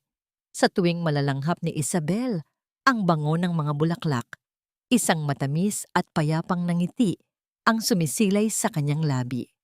Sa mga sandaling iyon, nararamdaman ni Mira na ang pagpapatawad ay hindi isang regalong ibinibigay sa taong nagkasala, kundi isang regalong ibinibigay niya sa kanyang sarili upang tuluyan ng makalaya. Nakaluhod si Mira sa harap ng puntod ni na Lola Rosa at ng kanyang ama sa isang maayos at luntiang sementeryo. Inilapag niya ang kanyang lisensya sa ibabaw ng marmol, kasama ang isang sariwang kwintas ng sampagita. Tay, Lola, tapos na po ang laban. Malaya na po tayo, bulong ni Mira, habang ang hangin ay banayad na humahaplos sa kanyang muka, tila isang tugon mula sa kabilang buhay. Lumapit si Vikram at dahan-dahang inakbayan ang kanyang asawa. Pinagmasdan nila ang paglubog ng araw na nagkukulay kahel at lila sa abot tanaw. Ang katahimikan sa pagitan nila ay hindi na mabigat. Ito ay puno ng pasasalamat at katiyakan. Sa bawat tibok ng kanilang puso, naroon ang alaala ng kuyapo, ang pait ng luha, at ang tamis ng tagumpay. Ang halimuyak ng sampagita ay mananatiling bahagi ng kanilang kwento. Ngunit hindi na ito amoy ng kahirapan o pagsasakripisyo. Ito na ang amoy ng isang bagong umaga, ng isang pag-ibig na napatunayan sa apoy, at ng isang pag-asang hinding-hindi na kailanman malalanta. Ang bawat talulot na nalalaglag ay nagiging pataba sa lupang pagsisibulan ng mas marami pang pangarap. Dito nagtatapos ang mahabang paglalakbay ni Mira, ngunit dito rin nagsisimula ang walang hanggang kabanata ng kanilang pag-ibig na itinayo sa katotohanan at katarungan.